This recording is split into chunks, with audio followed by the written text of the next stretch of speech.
السلام علیکم دوستو، آج میں آپ کو کھانا کھانے کی سنتیں بتاؤں گا۔ اس سے پہلے آپ میرا چینل لائک، شیئر اور سبسکرائب کریں۔ اگر آپ کو میری ویڈیو اچھی لگے تو اس کو کمنٹ کریں، اور ان کے ساتھ میں آپ کو کتابوں کے حوالے بھی بتاؤں گا۔ کھانا کھانے سے پہلے ہاتھ دھونا کلی کرنا، ترمذی شریف۔ یہ نیت رکھنا کہ اللہ تعالیٰ کے حکم کے تحت اس کی عبادت پر قوت حاصل کرنے کے لیے کھاتا ہوں، الترغیب شریف۔ دائیں ہاتھ سے کھانا کھانا، اسی طرح کسی دوسرے کو کھانا دینا یا کسی سے کھانا لینا ہو تب بھی دائیں ہاتھ استعمال کرنا، ابن ماجہ شریف۔ اکٹھے بیٹھ کر کھانا کھانا، ابو داؤد شریف۔ کھانے میں جتنے ہاتھ جمع ہوں گے اتنی ہی برکت زیادہ ہوگی، مشکوٰۃ شریف۔ ہر مقدار کھانے پر قناعت کر لینا، یعنی جتنا اور جیسا کھانا مل جائے اس پر راضی رہنا اور اللہ کا فضل سمجھ کر کھانا، موطا امام مالک شریف۔ کھانا کھانے کے لیے اکڑو یعنی دونوں گھٹنے کھڑے کر کے بیٹھنا کہ سرین بھی زمین سے اوپر رہے، یا ایک پاؤں بچھا کر اس پر بیٹھ جانا اور دوسرا گھٹنا کھڑا رکھنا، یا دونوں زانوں کو زمین پر ٹیک کر جھک کر کھانا، جوتے اتار کر کھانا کھانا، دارمی۔ کھانے کی مجلس میں جو شخص بزرگ ہو اور بڑا ہو ان سے پہلے شروع کرنا، مسلم شریف۔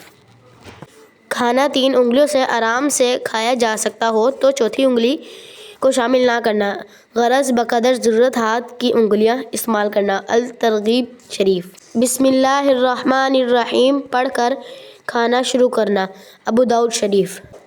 کھانے کے شروع میں بسم اللہ پڑھنا بھول جائیں اور درمیان میں یاد آ جائے تو اس طرح پڑھیں، بسم اللہ اولہ و آخرہ، ترمذی شریف۔ کھانا اپنی جانب والے کنارے سے شروع کرنا، برتن کے بیچ میں یا دوسرے آدمی کے آگے ہاتھ نہ ڈالنا، ترمذی شریف۔ کھانے میں پھونک نہ مارنا، ترمذی شریف۔ دسترخوان پر مختلف کھانے ہوں تو ہاتھ گھمانا جائز ہے، جو کھانا پسند ہو لے کر کھائیں، ترمذی شریف۔ گھر میں سرکہ اور شہد رکھنا سنت ہے، ترمذی شریف۔ گوشت کا بڑا پارچہ بھنا ہوا ہو تو اس کو چھری سے کاٹ کر چھوٹا کرنا درست ہے، بخاری و مسلم شریف۔ گوشت کی بوٹی چھری سے کاٹ کر کھانے کی بجائے دانتوں سے نوچ کر کھائیں، زود ہضم اور مزید معلوم ہوتا ہے، ترمذی شریف۔ تیز گرم کھانا نہ کھائیں، ذرا دم لیں، ٹھنڈا ہو جائے تب کھائیں، احمد شریف۔ کھانا کھاتے ہوئے کھانے کی چیز یا لقمہ نیچے گر جائے تو اس کو اٹھا کر صاف کر کے کھا لیجیے، شیطان کے لیے نہ چھوڑیں، ابن ماجہ شریف۔ کھانے کے درمیان کوئی آ جائے تو صلاح لے لینا، ابن ماجہ شریف۔ آپ کا ساتھی کھانا کھا رہا ہے، جہاں تک ہو سکے اس کا ساتھ دینا تاکہ وہ پیٹ بھر کے کھانا کھا لے، مجبوری ہو تو عذر کر دینا، ابن ماجہ شریف۔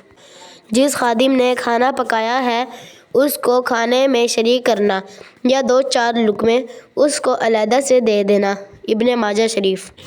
اس گھر میں بہت خیر کثیر ہوگی جہاں کھانا کھانے کے بعد ہاتھ دھو کر کلی کرنے کی عادت ہو، ابن ماجہ شریف۔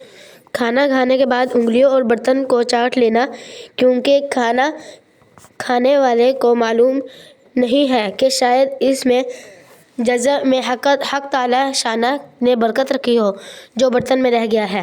جب انگلیاں چاٹیں تو پہلے درمیان والی بڑی انگلی، اس کے بعد کلمے والی، پھر انگوٹھا چاٹیں، طبرانی شریف۔ ہاتھوں کو چکنائی لگ گئی ہو تو دھونے سے پہلے ان کو ہاتھوں، بازوؤں اور قدموں سے پونچھ لینا، ابن ماجہ شریف۔ دسترخوان پہلے اٹھا لیا جائے اس کے بعد کھانے والے اٹھیں، ابن ماجہ شریف۔ دسترخوان کو زمین پر بچھا کر کھانا کھانا، شمائل ترمذی۔ کھانے سے فارغ ہو کر کوئی دعائے مسنونہ پڑھنا، نیز اس دعا کے پڑھنے سے گناہ صغیرہ معاف ہو جاتے ہیں، الحمدللہ الذی اطعمنی ھذا الطعام ورزقنیہ من غیر حول منی ولا قوہ۔ کسی دوسرے کے دسترخوان پر کھانا کھائے تو اس کے لیے دعا یہ کرنا، مگر اس وقت کے لیے ہاتھ اٹھانا ثابت نہیں ہے، اللہم اطعم من اطعمنی واسق من سقانی، اللہم بارک لہم فیما رزقتہم وارزقہم خیرا منہ۔ اللہ تعالیٰ عمل کی توفیق عطا فرمائے، آمین۔ جزاکم اللہ خیر و احسن الجزاء فی الدارین.